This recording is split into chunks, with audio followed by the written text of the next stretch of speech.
Hey, how you doing? This is RJ. So today I'm going to go back and look at heroes directly once again. And the reason I'm doing this is because I got a really good comment on one of my 10-second comic reviews, which I do over in the community section of this YouTube channel. And the question, well, I'll put it up in the background for you so you can read the entire thing. But basically it was, why have they been taking Batman's parents and turning them into villains over the last number of years? Because originally, within the story of Batman, within the mythos of Batman, you have these parents who are almost saintly figures, and the downfall of Gotham was supposed to coincide with their deaths. So the darkness that really crept into Gotham and took over the entire city was ignited by the deaths of these two saintly figures. And I think that question really needs to be looked at because it explains one of the reasons why these quote-unquote progressive people are trying to destroy the traditional idea of heroes. Now what I'm going to do is I'm going to look at two heroes, Batman and Superman, because really they are the oldest living superheroes, the oldest superheroes that are currently being covered and that people still know about. Because they've been around since what, the 30s? And that's really important. And I would say part of the reason why your progressive movement wants to kill these characters, or at the very least, to kill the idea of why they fight and are heroes. Because I would say that these two heroes are of a very specific kind. They are chivalric heroes. And the idea of chivalry is something that progressive types just cannot abide. They have been trying to destroy any notion of chivalry for a long time now, at least since the 60s, at least. But before I can get into talking about Batman and Superman as chivalric heroes, first I'm going to have to take a few minutes and go over chivalry itself, because I think it is a very unique form of heroism and a very unique form of a character who is a hero. And it also has gotten a very bad rap over the last little while, because a lot of people think of the term white knighting, and they would associate that with something like chivalry. Whereas I would say that that's a misnomer. That's not actually what chivalry is about. Quite the contrary. It is a product of the progressive movement's portrayal of what chivalry actually was, not what chivalry actually was in itself. And to show this, I want to go to a modern form of chivalry, because chivalry was associated with knights. When you had a chivalric code, it was a knight's code. And when knights fell out of use within history, this idea of chivalry transformed into something else. And it would be the concept of a gentleman. And again, most people would say, this is white knighting. But again, I would say that is a reaction not to what a gentleman is itself, but what the progressive ideology has painted a gentleman as for at least 40 years. Because they have been trying to destroy this idea of being a gentleman. Because I would say when most people hear the word gentleman, they think to themselves, a gentleman, as in a weak man. But that is quite contrary to what the concept itself is supposed to entail.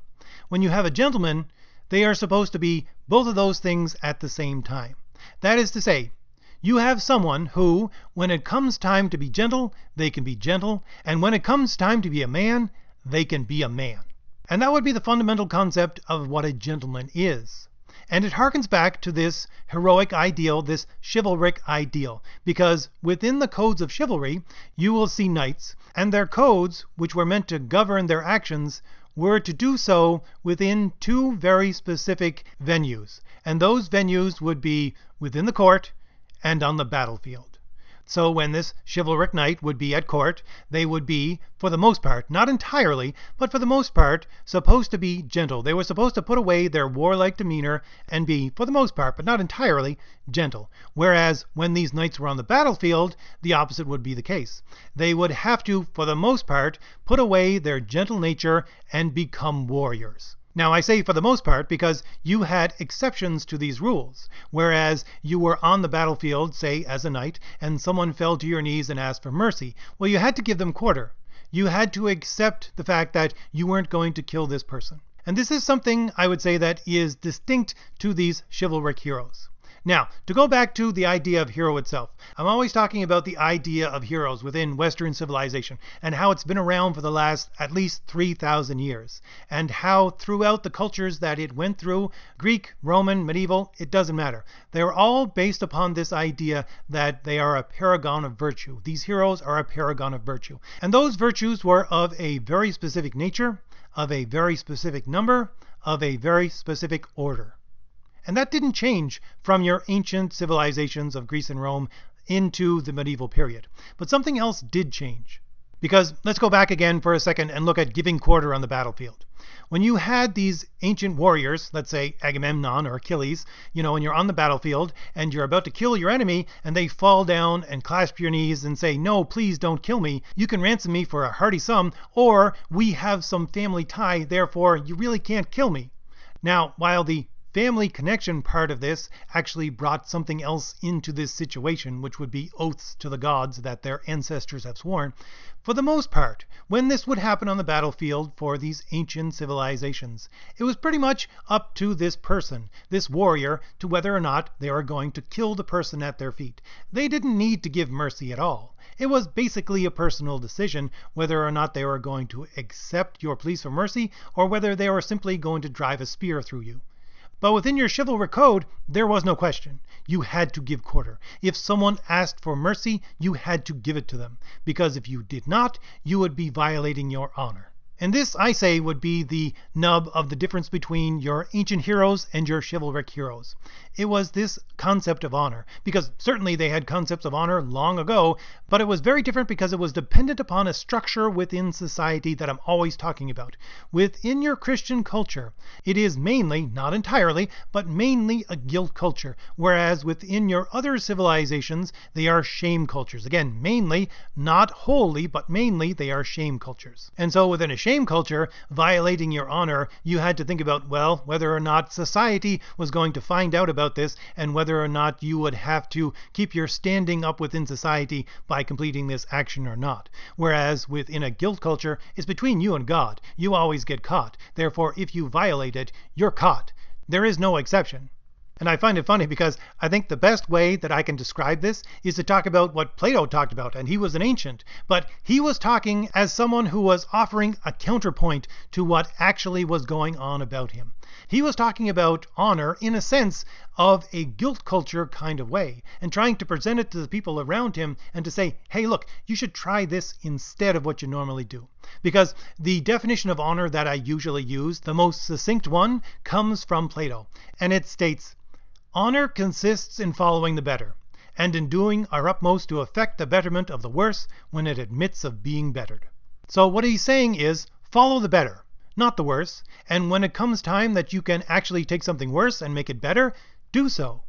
Now this idea depends on other ideas in the background. It depends upon the fact that you can know, and other people around you can know at the same time, the scale of good and better. And the only way that you can do that is if you have a concept of what is the best. And for Plato, this would be the good. For Christians, this would be God. God is the best. And everything proceeds downward from the best. And so when it proceeds downward, you can put all of the things that you encounter on this scale of good, better, best. And you can pick out which one is better, and you can make things that are worse into things that are better. Now, it's very telling that when Plato talks about this, he also states that men who follow this idea, he should make these concepts and their directions into a law unto themselves. That is to say, each person should make a law unto themselves that are governed by these ideas. And again, this would reflect your chivalric code. That's exactly what a chivalric code is. These knights saying, this is a law unto myself. I don't have to follow this law. I have made it simply for myself, and I will follow it. And further to the idea of shame and guilt, Plato says that if you find someone who is better than yourself, you should follow them, allowing no shame to prevent you from so doing. Because again, in your ancient cultures, if you found someone who was better than yourself, but was of a lower station than you were doing something shameful if you actually followed them. Whereas within your Christian culture, that shame falls away. And so you can follow him that is better than yourself, ideally anyways, even if they are of a lower stature than you. And this is something which I would say is distinctly Christian in its nature, because it has to do with humility. And as an aside, I would say that the whole idea of chivalry itself would be a reflection of the Christian God, because the two attributes that are usually put together the most as attributes of the Christian God are that he is both just and merciful. And these would coincide with your two ends of the scale of being gentle and being manly. And since within the Christian system you have the man God, who incarnated the very attributes of God himself, that is to say, as a man, be both just and merciful in this way and have them in this balance. Therefore, you, as a man, you are given a template which you could follow, and you could do the same thing within your life. You could be both just and merciful. You could be both gentle and a man. You could be both courtly and warlike. And that brings me to the point of why progressives really hate chivalry. It's because if you look within your ancient cultures, within Greece and Rome, you will see that 90% of the time, if not 99% of the time, when they talk about virtue, they are talking about virtue in connection with being a man. That is not to say within the connection of being a human being, but specifically being a man as opposed to a woman. Now again, not all the time, but for the lion's share, that would be the case. If you look at the word virtue itself that we use in English, it is derived from a Latin word, virtue, which means specifically manly quality. That is exactly what it meant. That's what it translates into, manly quality. So for the Romans, virtues were manly qualities. They didn't have anything to do with women. But when your Christians came along, they said, no, we don't think that's the case. They said, look, we see all these virtues that it takes to be a hero, and men and women can equally participate within these virtues. Not that there are different virtues for a man and a woman. There are the same virtues still that we have in our heroic tradition, and men and women can interact with those virtues both. However, both men and women interact with those virtues in a very different way. So you have men, and they interact with these virtues in a way that produces the idea of chivalry.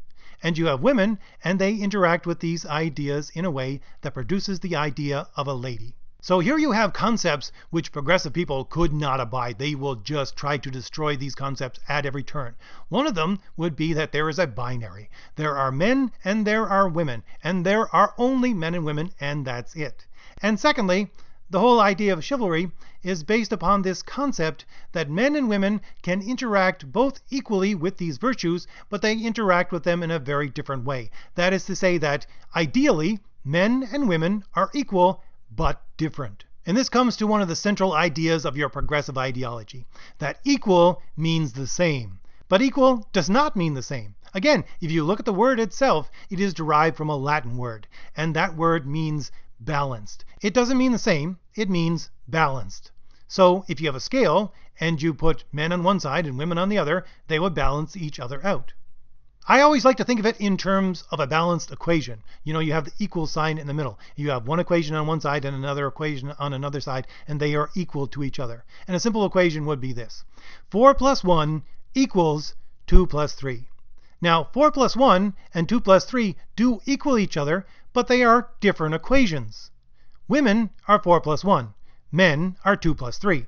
So the entire idea of chivalry is based upon the fact that men and women are ideally equal but different. And I've done a number of videos talking about the origin of the ideas of feminism and how they were, from the very beginning, trying to destroy the idea of femininity, trying to destroy the idea of what being a woman is itself, and to turn women into men. This is one of the fundamental underlying ideas of feminism if you go back to the modern originators of these ideas like Comte and Simone de Beauvoir and all these other European thinkers. So finally, let's get back to Superman and Batman. Let's look at Superman first. You can easily see that Superman is the figure of a knight, and he lives according to his own code, because he has such power that he could basically take over the entire world. But he doesn't do so. Why? Because he has a strict code which is a law unto himself, which he has instituted, which govern his actions. And we can see this in the mythos when you look at these alternate timelines and you see Superman being brought up by other people than Ma and Pa Kent. What happens? Well, he turns into a villain. And a very similar thing happens with Batman. Although he's a different kind of chivalric hero, that is to say, he has a slightly different code of chivalry than Superman does, I would say they are fundamentally the same thing. Because you have Batman, and he is, again, being brought up by these two parents who were supposed to be, in their origin, these saintly-like figures. And when you look at his origin itself, when you look at the night wherein his parents were killed, well, what was he doing? Well, his parents took him to go see a movie. And what was that movie? Well, that movie was Zorro. And Zorro is a chivalric hero. He is a reflection of Robin Hood, which is a reflection of your knights of old. And Batman built himself upon this idea of Zorro. And this is where, to some extent, his costume and everything comes from. So he is imitating a chivalric hero. And he himself has this code, this law unto himself, which has been violated a lot in the last little while, especially in the movies. But if anyone is a real fan of Batman, they would know that this code that Batman lives by would be punctuated by things like, he doesn't kill, he doesn't use guns. And these are all shaped by what happened to him and his parents. Whereas you have Superman, and his parents' upbringing was the thing that really shaped this code by which he lives. You have Bruce Wayne, and his upbringing to the point where his parents were murdered, and then their memory built this code into which he himself poured his life and then becomes Batman. And again, if you look at that original comment which sparked this entire thing that I'm talking about, you see that Batman and his parents have been attacked over the last number of years. They're trying to attack his parents and to make them into something evil. They're trying to destroy the very basis on which these fundamental chivalric ideals that Batman uses were built. And the same thing with Superman. Honestly, there was just a comic that came out the other day. It was Superman Smashes the Klan #1. And I have read a number of interviews with the person who has written this story. Now, originally it was a story that came out of the 1940s radio plays for Superman, and they're just supposedly putting it into a comic form. But there's something underlying the message which this comic is presenting. And again, this writer has stated it over and over again in different interviews. It's the idea that Ma and Pa Kent are not the ones who really shape Superman into the hero he is. If you look at this first comic itself, you see them portrayed not so much in an evil light, but in a light where they're trying to keep him ignorant of his past. And what they're trying to replace as the origin of Superman being a hero is the fact that he is a refugee and an illegal immigrant. So it is his progressive, oppressed status that actually makes him into a hero, not Ma and Pa Kent bringing him up in this wholesome way on this wholesome farm and teaching him what is right and wrong. No, it's where he is on the progressive stack. It is the fact that he is a refugee and an illegal alien. So if we step back and look at this entire thing and answer the question, why are the people who are writing these stories starting to attack the parents of these heroes themselves? Now, first of all, I would have to say that this is probably not something which is directly, consciously done by them. Some of them, like the guy who wrote this Superman story, perhaps. But for the most part, it would simply be the way that these people, these writers, are actually thinking. They are so indoctrinated into this progressive mindset, they're simply trying to write stories which justify the ends of their progressive ideology. And that's what they're doing. That's why they want to destroy the idea of chivalry and destroy the idea of hero itself. So what they've been trying to do for the last little while, for a long time now, is to destroy the idea of hero of Superman and Batman, because they are these chivalric heroes, and they were written from the 30s onwards, before this idea of destroying chivalry itself came to take dominance over the culture. And they've been trying to kill these heroes by cutting off the limbs, as it were, of these heroes and of these stories. But they've learned after a little while that this simply doesn't work. To continue the analogy, that these heroes are so deeply rooted in the past that no matter how many of these limbs you cut off, there's just going to be another one sprout back up that looks exactly like it. So what they're trying to do is they're trying to hack at the roots of these characters themselves. Especially when these characters come from a very traditional atomic family, where you have a mother, a father, and a child. And this itself would be a microcosm of your chivalric ideal, because you have a man who acts like a man, and you have a woman who acts like a woman. They are partners within this relationship, and they complement each other with those differences in the production of a child. And so it's no wonder that this simple little family, in both cases where you have a mother and a father, and they're both good people, and they bring up this child who actually has a very good sense of right and wrong, there's no wonder they're trying to destroy that. Because not only is it the fundamental basis upon which these heroes build their ideas of how to be a hero and the codes within which they live, but it is also the central point which these progressive-minded people have been trying to destroy for quite some time. That this simple family can bring up a child with these fundamental notions of right and wrong that they can apply to themselves. Because in their ideology, of course, someone else besides the family needs to look after these children. Someone else besides the family needs to give these children the ideas of right and wrong, these quote-unquote progressive ideas of right and wrong. And those progressive ideas are fundamentally opposed to the idea of chivalry and the idea of hero itself. And besides that, it really benefits these quote-unquote progressive people to destroy the idea of chivalry itself. Because, again, let's go back to that scale of being gentle and being a man. So if you have on one side being gentle and on the other extreme being a man, well, the person who lives according to a chivalric code would hold the mean position. They would be in the middle. Not to say that they would always stay in the middle, but if they needed to be gentle, they could go over to the gentle extreme, and if they needed to be a man, they go over to the manly extreme. But to erase any idea that you can hold the mean position, to erase any chivalric idea at all, would mean that you get two different kinds of men, both of which are very useful to these progressive types. Because you drive men to either one of the two extremes. So you either get a man who is excessively gentle, a milksop, a sissy boy, who basically they can control, or on the other side, you get a man who is excessively warlike and combative, and so they can easily portray such a person as being a misogynistic pig who is trying to oppress everybody. So of course, the parents of Bruce Wayne, who were portrayed in their origins as basically a lord and a lady, they have to be destroyed. And of course, these ideas, like Batman being a knight, that is to say the Dark Knight, they have to be destroyed as well. And to close this out, for my own part, I would ask the question, how do we fight against these progressive ideals and their supposed destruction of what we hold dear as heroes? Well, I would say, first of all, you would simply support the traditional idea of these heroes and where they come from and the codes upon which they stand.